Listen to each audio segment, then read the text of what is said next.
año 2013. En la anatomía patológica fue un ganglio linfático localizado en la región submentoniana, con intensa y florida hiperplasia folicular. La inmunohistoquímica arrojó una hiperplasia folicular linfoide reactiva. En el año 2020 se le hizo una cirugía de una tumoración cervical anterior submaxilar, que la anatomía patológica arrojó también un ganglio linfático con intensa hiperplasia folicular reactiva inespecífica. Tiene antecedentes de gesta 1, cesárea 1 y es tabaquista de 8 cigarrillos día.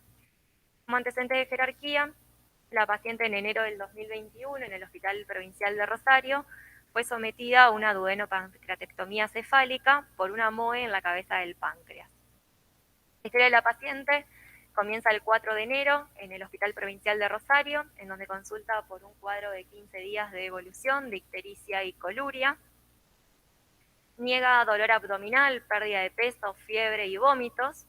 Y en ese contexto se realiza una tomografía que evidencia un engrosamiento parietal regular gástrico, lo que es predominio de antro y píloro, con un aumento del tamaño de la cabeza pancreática, visualizándose un proceso expansivo sólido con un refuerzo en la fase arterial de 16 por 13 milímetros, con una dilatación del conducto de Wirsum y de la vía biliar intra y extrahepática, lo que era sugestivo de un proceso neoformativo y que por las características imagenológicas podría corresponder a un tumor neuroendocrino.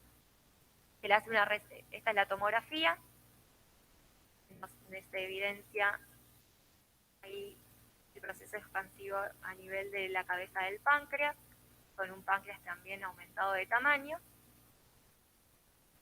En este contexto se le pide una resonancia que vuelve a corroborar la presencia de una dilatación de una vía biliar intra y extrahepática, con un colédoco dilatado de 12 milímetros y tortuoso, una estenosis del colédoco retropancreático por una compresión extrínseca de la MOE de la cabeza del páncreas, y sería sugestivo de una lesión neoformativa. Es por esto que la paciente el 18 de enero es sometida a una duodenopancreatectomía cefálica por una MOE en la cabeza del páncreas. En la anatomía patológica, lo que es la pieza macroscópica es una masa sólida de aspecto tumoral expansiva, dura amarillenta, que ocupa totalmente el resto de la cabeza del páncreas, no comprometía invasivamente la pared duodenal, y la microscopía habla de un proceso inflamatorio de disposición nodular con una distorsión de las estructuras acinales y ductales, separadas por tejido fibroso y necrosis, con un exudado inflamatorio crónico activo en el intersticio. El resultado es de una pancreatitis crónica esclerosante y nodular con obstrucción canalicular del órgano, y es por esto que nos las derivan a nuestro hospital para el seguimiento por el resultado de esta anatomía patológica. Yo la conozco a la paciente el 15 de marzo de este año. En este tiempo desde el postquirúrgico, la paciente refiere de un mes de evolución, episodios de dolor abdominal difuso, más a predominio de mi abdomen superior. Presentaba más de 20 deposiciones día de heces aceitosas con características de esteatorrea y una pérdida de 7 kilos. En ese contexto estaba pesando 41 kilos. Entre los estudios complementarios que le solicito, le pido un laboratorio completo, una tomografía con protocolo para páncreas y un parasitológico seriado en materia fecal. En el laboratorio no tenía hallazgos de jerarquía, tenía 8.500 blancos, 37 de hematocrito y 12 de hemoglobina, plaquetas normales, un perfil tiroideo normal, marcadores tumorales, alfa-feto, CA19-9 y CA negativos, perfil inmunológico con FAN negativo, anticuerpos de celiaquías negativos y el parasitológico también negativo. Tiene un P por E con una leve respuesta inflamatoria crónica con una hipergama de 1,4. La cuantificación de la IgG total era de 1021, que era normal, y se le pide un dosaje de IgG4 en el laboratorio CIVIC, que se encuentra casi por 3 encima del valor normal. Tiene un valor de 2,3 y el valor normal es de 0,03 a 0,8. Le pido la elastasa en materia fecal, la cual no se puede realizar por falta de reactivo en la institución.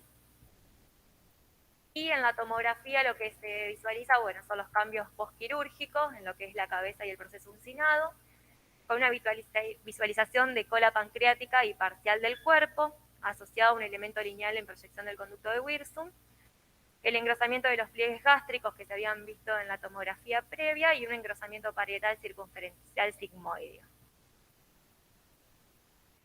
lo que hago es pedirle la revisión de la anatomía patológica que nos mandó el Hospital Provincial por la doctora Luján Corvo, y ella lo que me informa nuevamente es una marcada distorsión de la arquitectura glandular, determinada por una intensa fibrosis esclerosante, que engloba los ductos pancreáticos, y un moderado infiltrado inflamatorio compuesto predominantemente por linfocitos, en menor cantidad por plasmocitos eosinófilos y escasos neutrófilos. Y el diagnóstico que arroja es nuevamente de una pancreatitis crónica nodular y esclerosante. En este contexto se sugiere la inmunohistoquímica de la pieza quirúrgica y se envía a Quantum en junio de este año, lo que nos da una IgG4 positiva. El inmunofenotipo indica la presencia de plasmocitos positivos para IgG4, con una proporción mayor al 40% de campos de gran aumento, lo que favorece el diagnóstico morfológico de una pancreatitis autoinmune. La paciente inicia tratamiento con pancreatina, más que nada por los síntomas de insuficiencia pancreática exócrina que presentaba, haciendo comprimidos de 25.000, un comprimido con el desayuno, 2 con el almuerzo, 1 con la merienda y 2 con la cena. Y la verdad es que su cuadro clínico mejora, comienza a tener 1 a 2 deposiciones día, aumenta de peso, pesaba 41 cuando yo la conocí y aumentó a 49. Pero la semana pasada la paciente viene a control porque presenta nuevamente episodios de dolor abdominal intermitentes. Se le pide en un centro de salud una ecografía que no visualiza el páncreas por los antecedentes quirúrgicos que refería la paciente, pero en la parte de la región anatómica pancreática lo que me informa era una imagen hipoecoica sólida de 76 por 30 milímetros de diámetro, que se sitúa por delante de la vena esplénica y que podría corresponder a lo que es el remanente pancreático de cuerpo y cola. En este contexto le pido un nuevo laboratorio, y acá lo que se observa es una leve eosinofilia, tenía 6.600 blancos con 7% de eosinófilos, y le pido una nueva tomografía que se realizó el día viernes. Todavía no cuento con el informe definitivo, pero que lo que se observa es que lo que tiene de remanente pancreático, que sería cuerpo y cola, está agrandado de tamaño, con pérdida del ácido anarizado y todo un halo periférico de edema peripancreático. Entonces lo que me surge en este momento es que en el contexto de una paciente con un diagnóstico de una pancreatitis autoinmune tipo 1, que se hizo la resección con la duodenopancreatectomía y se habría sacado lo que es la masa tumoral, como tiene esta persistencia de inflamación del páncreas, es si nos planteamos iniciar el tratamiento con corticoides, sí o no. Es por esto que el tema que voy a desarrollar hoy es la enfermedad relacionada a IgG4, pancreatitis autoinmune tipo 1 o pancreatitis relacionada a IgG4.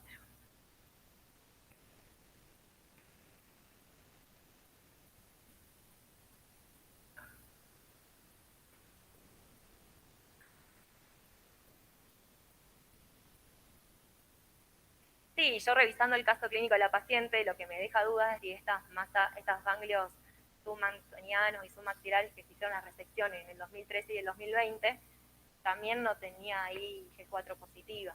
Que la idea, revisando el caso clínico, es ver si no podemos conseguir esa anatomía patológica e inmunomarcarla, porque quizás en estos momentos también eran marcadores de enfermedad por IgG4.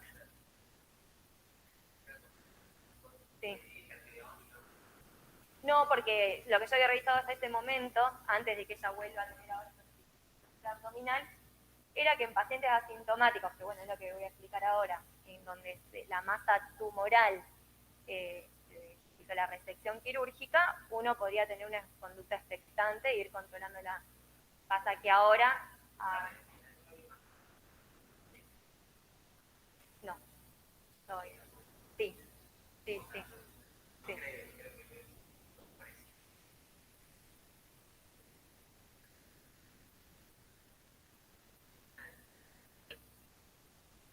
Uh-huh.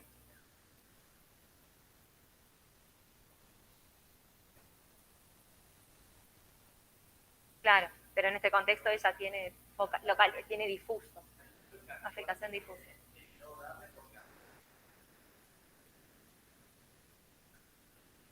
Sí, ahora.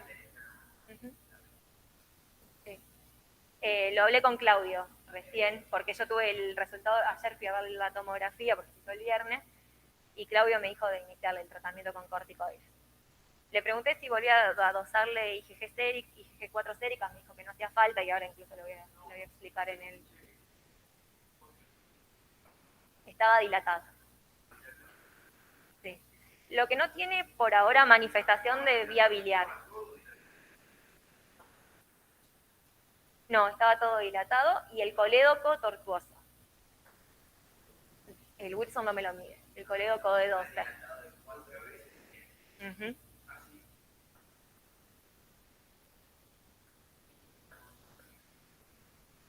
Uh-huh.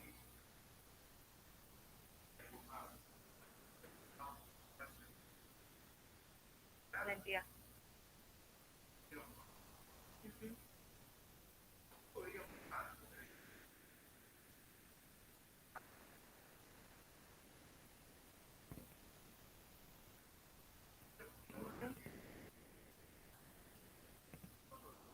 Sí, la importancia del caso clínico de esta paciente más que nada es que le hicieron una pancreatectomía cefálica.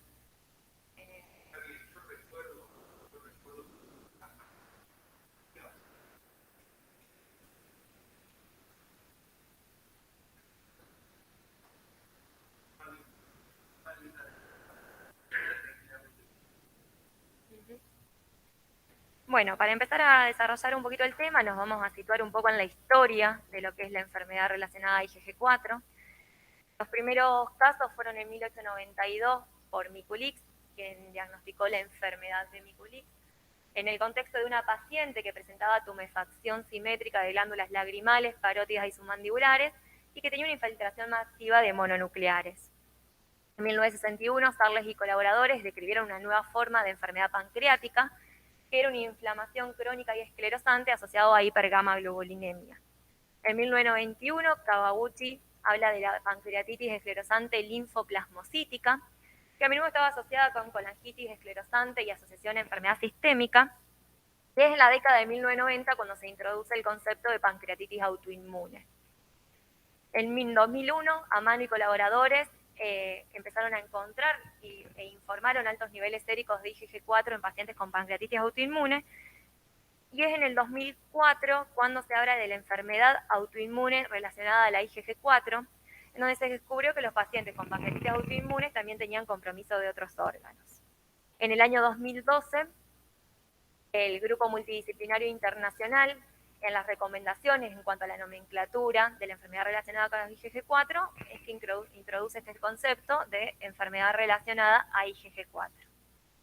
Como introducción, se trata de un trastorno fibroinflamatorio inmunomediado que está caracterizado por densos infiltrados linfoplasmocitarios, en donde hay un alto porcentaje de células plasmáticas IgG4 positivas, abundante fibrosis historiforme, flebitis obliterante y eosinofilia tisular frecuente.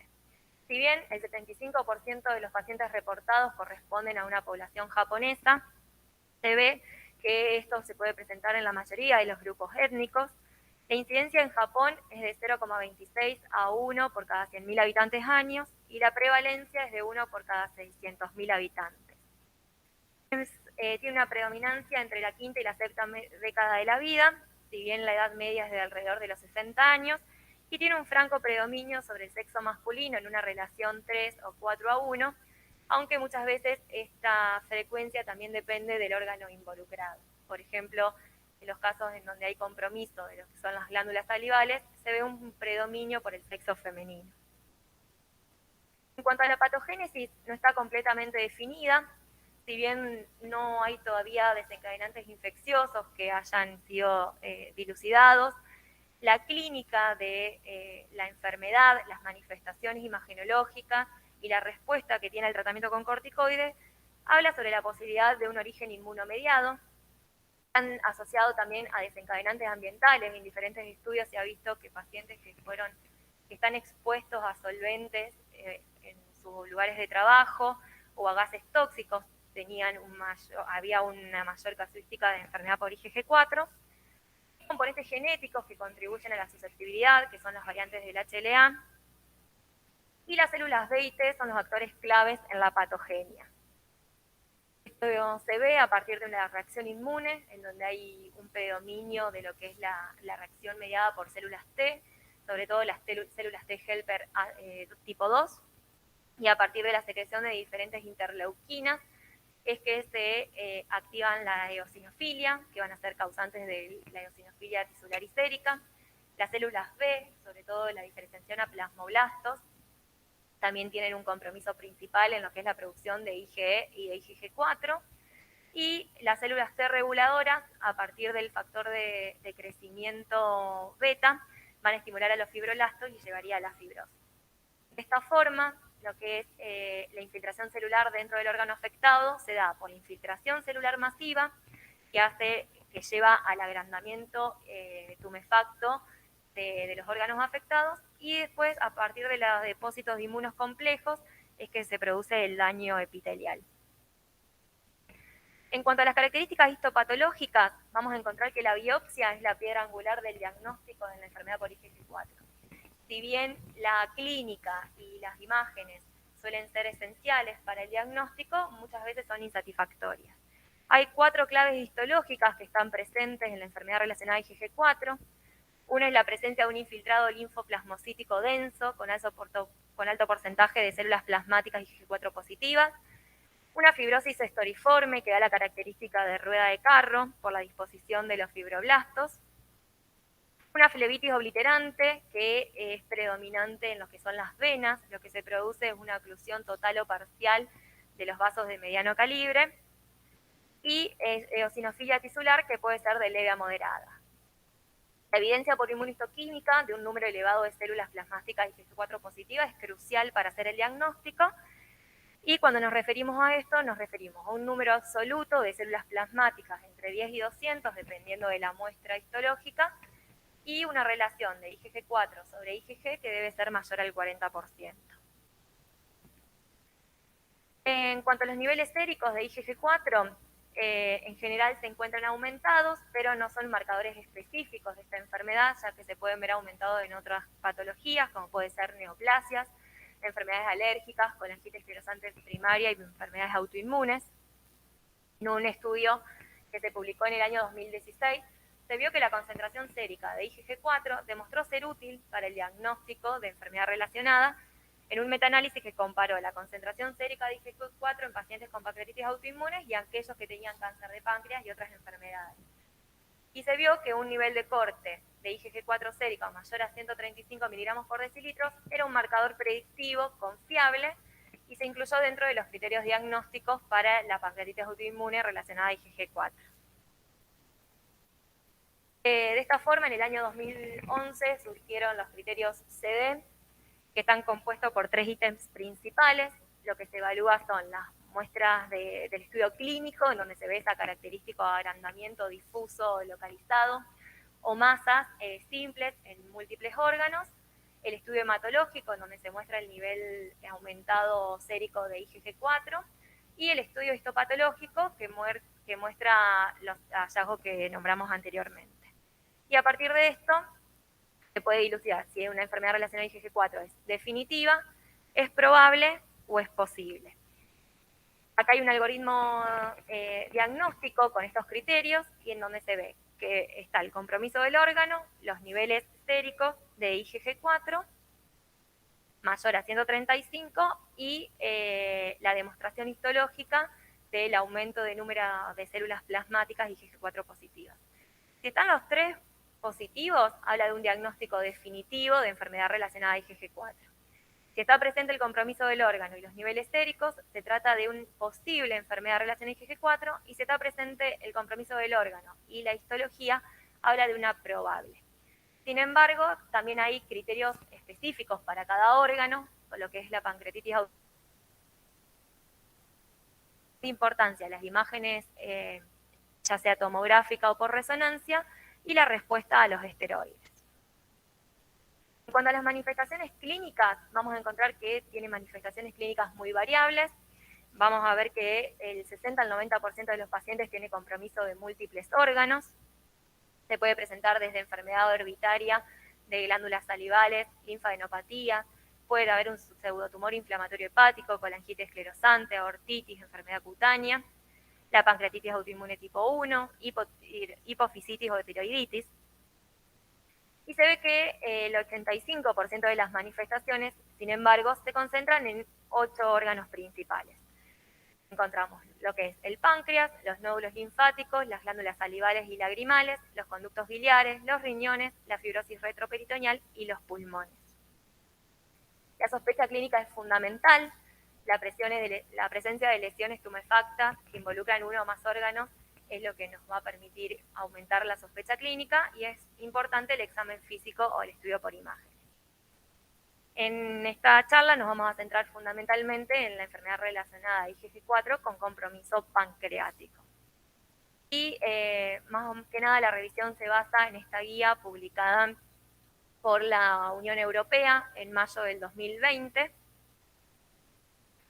donde se ve que la pancreatitis asociada a IgG4, el páncreas es el órgano afectado con mayor frecuencia, en un 20 o un 60% de los casos que fueron evaluados por enfermedad relacionada a IgG4.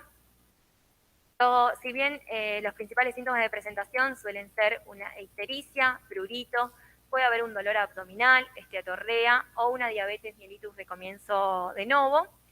Sin embargo, muchas veces la clínica es silente. Las imágenes tomográficas se caracteriza principal por un agrandamiento pancreático segmentario o difuso, con una pérdida del acinalizado normal y un estrechamiento difuso del conducto pancreático.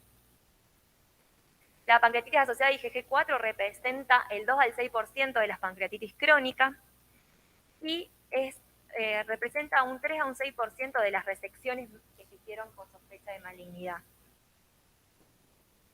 La diferencia principal de la pancreatitis asociada a IgG4 es con la pancreatitis autoinmune de tipo 2, que se diferencian en cuanto a la edad y el sexo.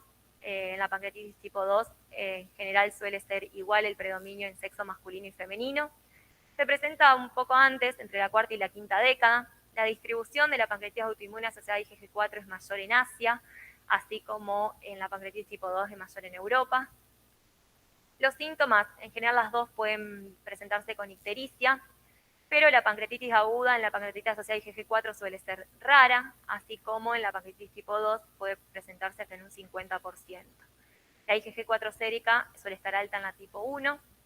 Los órganos afectados también van a estar en la tipo 1 y no suele haber compromiso de otros órganos en la tipo 2. La pancreatitis autoinmune tipo 2 se relaciona muy frecuentemente con enfermedad inflamatoria intestinal, sobre todo con colitis ulcerosa. Las diferencias histológicas son fundamentales. La fibrosis estoriforme y la flebitis obliterativa son características de la pancreatitis autoinmune tipo 1. Ambas tienen respuesta al corticoide y las recaídas suelen ser comunes de un 30 o 60% en la pancreatitis asociada a IgG4. Lo que marcaba esta guía como principal interrogante es si existen biomarcadores séricos que puedan medirse para establecer el diagnóstico de enfermedad gastrointestinal relacionada a IgG4. Lo que se ve es que la IgG4 sérica carece de una sensibilidad y una especificidad, pero puede ser útil para establecer el diagnóstico, con lo cual ante la sospecha hay que pedirla. La enfermedad relacionada a IgG4, el diagnóstico principal se va a basar en la histología, en la morfología del órgano por imagen, en la serología, en el compromiso de otros órganos y en la respuesta al tratamiento con corticoides. Y hablamos de que la IgG4 sérica puede tener un valor diagnóstico positivo cuando se encuentra 4 veces por encima del nivel superior normal.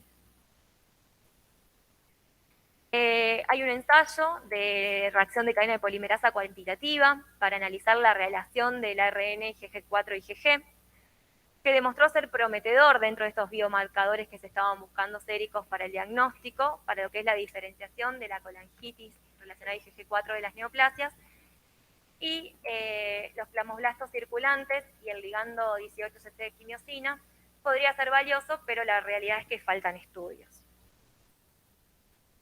Otro de los interrogantes es si la medición de la IgG4 es útil para evaluar el curso de la enfermedad. Y se demostró que puede ser útil solo en algunos pacientes, ya que no puede contribuir a monitorear con precisión el curso de la enfermedad, ni se correlaciona suficientemente con el desarrollo de complicaciones o recaídas. En este estudio publicado en el año 2016, se vio que se logró y se mantuvo una respuesta clínica con el tratamiento con corticoides, mientras los niveles de IgG4 no se normalizaron en un 63% de los pacientes. Sin embargo, las tasas de recaída fueron mayores en aquellos pacientes que tenían niveles de IgG4 elevados comparados con aquellos que normalizaron la IgG4. Por lo cual, no parece ser un marcador fiable de la actividad de la enfermedad, excepto en una minoría de pacientes. Otro de los interrogantes es si está recomendado la medición del CA-19-9 para diferenciar la pancreatitis autoinmune del adenocarcinoma pancreático. Se ve que este tiene una precisión limitada.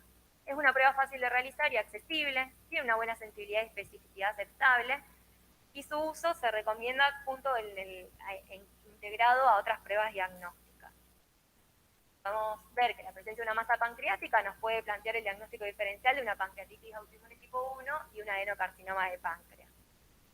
Las imágenes en ese contexto quizás no nos permiten diferenciar a qué etiología corresponden, con lo cual el CA-19-9, siendo una prueba simple y barata, y siendo el mejor marcador tumoral validado para el adenocarcinoma pancreático, se recomienda pedirlo. Sin embargo, el mismo tiene un valor limitado si la ictericia está presente y se debe interpretar siempre junto a otros estudios clínicos de laboratorio y de imagen. En cuanto a la pancreatitis asociada a IgG4, como dijimos previamente, estas son las 4 características claves histopatológicas. Se diferencia histológicamente también de la pancreatitis autoinmune tipo 2. Y la inmunohistoquímica para la IgG4 es crucial para llegar al diagnóstico. Como dijimos previamente, el número de células plasmáticas IgG4 positiva tiene que ser mayor a 50 células por campo de gran aumento en lo que son las resecciones quirúrgicas y mayor a 10 células en las que son las muestras de biopsias con agujas finas. Y la relación de IgG4 y IgG debe ser mayor al 40%. En cuanto a las características imagenológicas, se caracteriza por un aumento del parénquima con pérdida del patrón multilobulado o forma de salchicha. Suele haber un borde edematoso peripancreático. Puede haber estenosis del conducto pancreático principal sin dilatación posterior. Pueden ser imágenes difusas o focales. Y acá es lo que se observa en la siguiente imagen.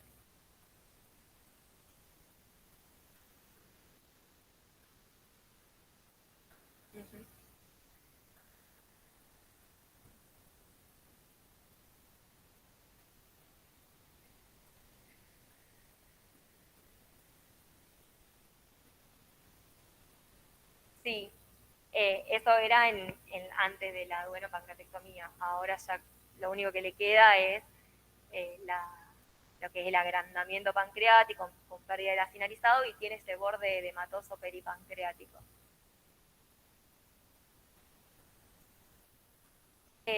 Bueno, estos son los criterios diagnósticos del Consenso Internacional para la Pancreatitis Autoinmune. Esto más o menos lo vamos a pasar rápido. En lo que habla son las imágenes del parénquima, que es lo que dijimos previamente, la presencia de imágenes ductales, la serología, la histología con las 4 claves histológicas, y se incluye la respuesta a los corticosteroides y el compromiso de otros órganos. Otro de los interrogantes es cuál es el rol de la endoscopía en el diagnóstico de la pancreatitis autoinmune tipo 1. Y se ve que la econdoscopía juega un rol importante para lo que es el diagnóstico de la pancreatitis y de la colangitis relacionada a IgG4. El hallazgo de la pancreatografía nos permite ver una estenosis larga del conducto pancreático principal, sin dilatación posterior, puede haber múltiples estenosis separadas por segmentos normales, puede haber la presencia de ramas laterales que surgen de las porciones estrechas y el agrandamiento difuso hipocoico del páncreas. Con lo cual, la econdoscopía hoy en día es crucial también para el diagnóstico, pero más que nada porque lo que nos habilita es tomar la muestra de biopsia y obtener unas muestras con rédito importante. ¿Cuál es el rol de la cirugía? No está indicada en la pancreatitis autoinmune tipo 1, podría ser considerada en aquellos pacientes que tienen sospecha de adenocarcinoma pancreático y que no pudo excluirse después de haber realizado una metodología diagnóstica completa. Puede haber tumores pancreáticos concomitantes, esto se ha visto en un 7% de los casos, y en este estudio publicado en el año 2013, en el consenso publicado en la revista Surgery, se vio que un 5 o un 13% de los pacientes sometidos a resecciones quirúrgicas por sospecha de malignidad tuvieron hallazgos de patologías benignas. Y de estas resecciones por sospecha de malignidad que fueron benignas, la pancreatitis autoinmune representó al 30 al 43%. Este es un estudio multicéntrico publicado en el año 2012 en la revista Pancreatology. Se vio que se incluyeron pacientes europeos que fueron tratados con resección quirúrgica con un diagnóstico postoperatorio de pancreatitis autoinmune. 63 pacientes con pancreatitis autoinmune tipo 1 fueron sometidos a la cirugía debido a la sospecha de un cáncer de páncreas, dolor intratraable o ictericia, y se vio que la recaída de la enfermedad después de la cirugía fue de hasta un 41,2%. Por lo cual, se necesita un seguimiento cuidadoso a largo plazo de aquellos pacientes sometidos a pancreatectomía por pancreatitis autoinmune, ya que la enfermedad puede regresar o la función pancreática remanente puede deteriorarse severamente. Respecto al seguimiento, vamos a encontrar que la pancreatitis autoinmune es una forma especial y tratable de pancreatitis crónica, que tiene buena respuesta al tratamiento inicial con corticoides, que tiene altas tasas de recaída, de un 7 a un 55% de lo que está en la literatura de estudios europeos. La enfermedad extrapancreática suele ser común, se puede presentar en un 47 a un 84%. Las secuelas a largo plazo pueden ser la insuficiencia exócrina y endocrina. Con lo cual, también es importante llevar adelante el screening de deficiencias de vitaminas liposolubles, zinc, calcio y magnesio, y se recomienda el seguimiento de por vida de estos pacientes. También es importante evaluar o tener en cuenta la posibilidad de una diabetes mellitus de novo, ya que esta es muy frecuente en los pacientes con enfermedad pancreática relacionada a IgG4. La mayoría puede desarrollar diabetes simultáneamente a la aparición de la pancreatitis autoinmune, y los pacientes con pancreatitis autoinmune, que a su vez tienen atrofia pancreática por imágenes, insuficiencia pancreática exócrina, la edad y el tabaquismo, aumentaría el riesgo de diabetes. En cuanto al riesgo de desarrollo de cáncer en el contexto de la enfermedad relacionada a IgG4, vamos a encontrar que la pancreatitis autoinmune tiene un riesgo aumentado de neoplasias, por lo cual también se recomienda el seguimiento de por vida de estos pacientes. Y en estos estudios que se hizo una evaluación de diferentes estudios publicados, se vio que la conclusión de los estudios fue que en la enfermedad relacionada a IgG4 el riesgo de varias neoplasias se veía incrementado. De esta forma, diversas enfermedades malignas como el cáncer de pulmón, de colon, de páncreas, de vesícula, el linfoma, la leucemia, ocurrieron en pacientes con enfermedad relacionada a IgG4. En cuanto al tratamiento, los objetivos son suprimir la inflamación, retrasar la progresión de la fibrosis y prevenir complicaciones relacionadas a la enfermedad. Y va a estar indicado en todos los pacientes sintomáticos, aquellos que tengan dolor abdominal o ictericia obstructiva, y en los pacientes asintomáticos va a estar indicado en aquellos pacientes donde haya una persistencia de masa pancreática en la imagen para poder descartar incluso el cáncer, porque la prueba terapéutica de los corticoides era uno de los criterios diagnósticos, en donde haya persistencia de perfil hepático alterado, colestasis, en caso de la colangitis relacionada a IgG4, y en situaciones subclínicas que podrían provocar una insuficiencia orgánica severa. En cuanto al tratamiento, los corticoides han demostrado ser el tratamiento de primera línea. La dosis que se va a usar es de 0,6 a 0,8 miligramos kilo días vía oral. El tratamiento se debe realizar por un mes y luego se va a evaluar la respuesta a las 2 o 4 semanas. La tasa de respuesta suele ser de un 97 a un 100%. Y es importante que el tapering o el descenso de corticoides se haga en forma muy gradual. Se va a disminuir 5 miligramos cada 2 semanas y en general el tapering va a durar de 3 a 6 meses. La respuesta a los corticoides, como dije previamente, es parte de los criterios clínicos y, sin embargo, vamos a ver que un 10 o un 25% de los pacientes pueden presentar resolución espontánea sin tratamiento. Un tercio de los pacientes experimenta recaída de la enfermedad, sobre todo las recaídas suelen presentarse durante el tapering de los corticoides, con lo cual es importante realizar una terapia de reinducción, aumentando los glucocorticoides, y en estos casos el tapering va a ser más prolongado. La recaída puede darse en el mismo órgano afectado previamente o en otros sistemas de órganos no involucrados.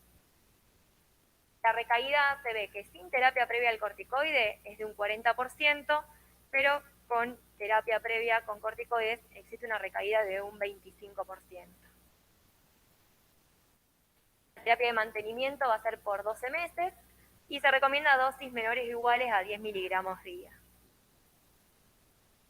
La etapa de remisión e inducción se va a decir que hay una remisión de la enfermedad cuando hay una disminución del 50% o más en los niveles de IgG4 sérica, cuando se pudo disminuir los niveles de corticoides a menos de 10 miligramos día y cuando no hubo recaída durante el tapering. Esto se puede evaluar recién después de los 6 meses del tratamiento. Van a ser predictores de recaída, niveles altos de IgG4 sérica, niveles persistentemente altos de IgG4 sérica después de los corticoides y cuando hay compromiso de múltiples órganos. Los regímenes de tratamiento para la terapia de recaídas va a ser altas dosis de corticoides seguidas por el mantenimiento, corticoides a dosis altas sin tratamiento de mantenimiento o la inducción con rituximab con o sin rituximab de mantenimiento. Y así es como surge que el rituximab es una droga que puede utilizarse en aquellos pacientes resistentes o intolerantes a las dosis altas de corticoides para mantener la remisión en pacientes que no respondieron a terapias con inmunosupresores. Es la única droga junto al corticoide que ha demostrado inducir la remisión. El tratamiento es de 375 miligramos semanalmente por 4 semanas y la infusión de mantenimiento debería ser cada 2 o 3 meses. La terapia de mantenimiento continua durante los 2 años se asoció a una mayor supervivencia libre de recaídas. Bueno, esto es un algoritmo diagnóstico para el manejo de la pancreatitis autoinmune.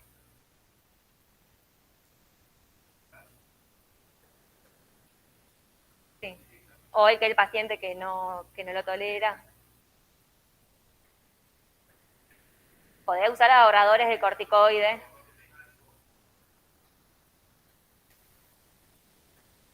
No, la rituximab es el único que está demostrado. Más que nada porque como bloqueador de CD20 se utiliza.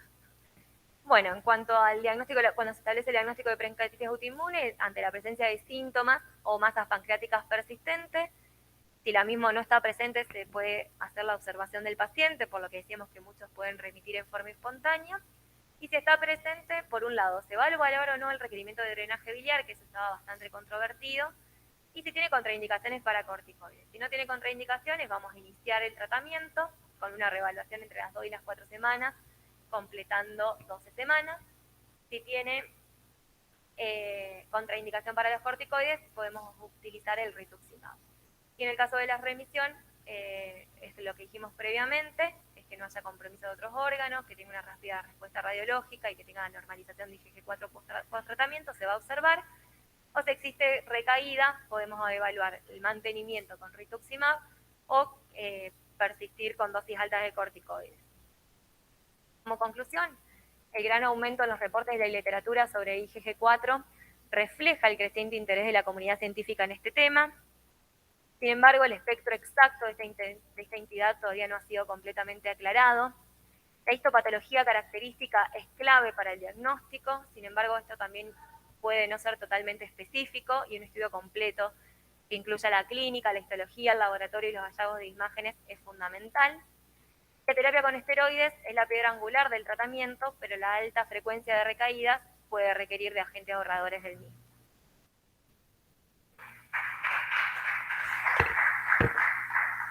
Muy completo. Tiempo, dame el micrófono. Bueno, muy completo en tiempo, muy lindo, la verdad. Es un tema que a nosotros, bueno, como vos dijiste, a partir recién del 92 empieza a llamar la atención sobre esto, así que imagínate que es súper nuevo. La pregunta que te quería hacer es esta. El tema este que tiene que ver con el screening del carcinoma pancreático, que pasa algo parecido a lo que pasa con el hígado, y sabiendo la utilidad que tiene la ecoendoscopía que detecta lesiones muy chiquitas que la ecografía no ve. ¿No hay alguna guía que hable en favor de cómo tiene que ser el screening? Si tiene que ser cada 6 meses o tiene que ser con un año, y si tiene utilidad la econdoscopía. Para lo que es el cáncer pancreático, no busqué cómo es el screening con la econdoscopía.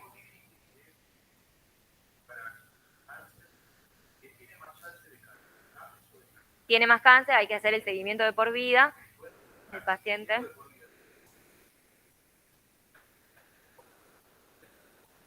No, lo que decía muchas veces, lo que se puede usar es la resonancia magnética, que no está tan expuesta a la tomografía, a la emisión de radiación, y vos vas viendo si tiene compromiso del órgano. Por ejemplo, en esta paciente que ahora tiene el páncreas con aumento del remanente, con aumento inflamado, se podría pedir el CA19-9.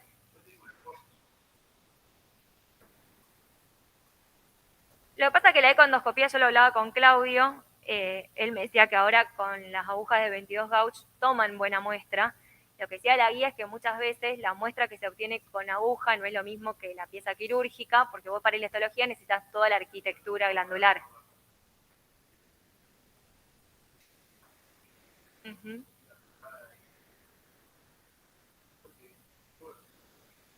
Sí, en pacientes asintomáticos la realidad es que no está descrito un screening con econdoscopía. Diferente creo que si el paciente debuta nuevamente con ictericia y sabiendo el riesgo aumentado de neoplasias, capaz que ahí uno plantearía hacer un estudio por imagen.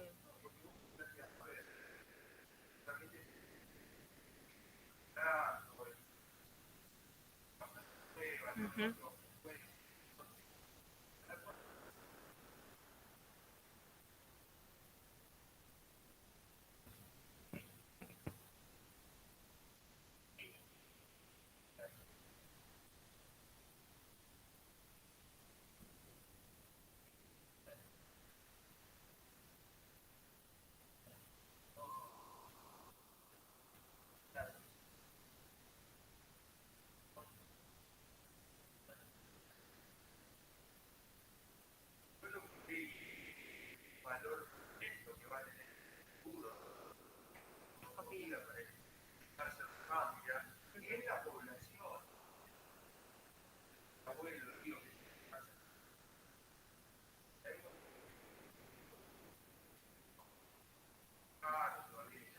Sí, nosotros en el posgrado, cuando tuvimos la charla de cáncer de páncreas con el doctor Crisi, lo que él nos decía, por ejemplo, en los casos de agregación familiar, en esos casos en donde hay muchos, él preferiría hacer el screening con econdoscopía, pero por temas de valores muchas veces se complica. Entonces lo que él hace es, a los 11 meses una resonancia, al año siguiente econdoscopía, resonancia, como que va echando lo que es el screening con los métodos diagnósticos.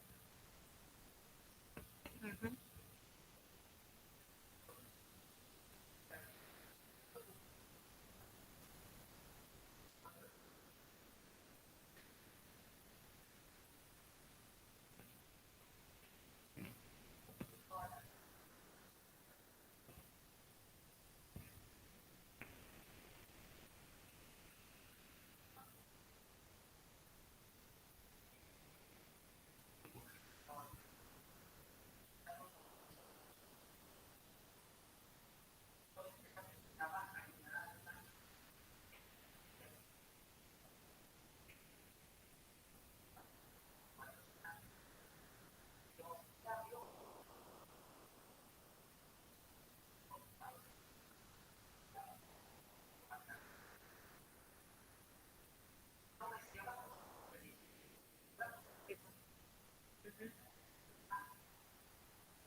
Claro.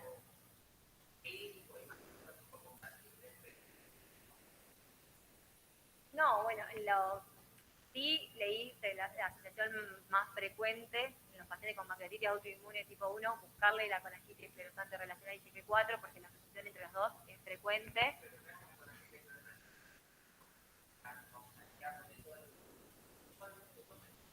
Claro, eso lo denomina ella como no colangitis esclerosante primaria, pero ya el compromiso estenótico de la vía biliar lo denomina como colangitis esclerosante. O sea, esta asociación es frecuente. Sí hay casos en donde hay IgG4 sérica negativa, como decía anteriormente, no todos los pacientes tienen la sérica. Habría que ver la inmunohistoquímica, pero fíjate que en los criterios diagnósticos es el órgano involucrado con la histología o el órgano involucrado con la IgG4 sérica. No te habla nunca de órgano involucrado solo. Histoplasmocitaria y el aumento de célula. O sea, para los criterios podía ser probable o posible, pero no tenés ninguno de los dos, ni la serología ni la inmunología.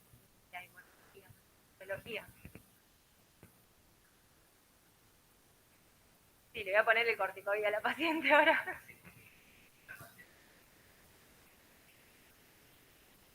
¿Sí? Sí, te lo juro. Sí. Bueno, eso sí, en este caso,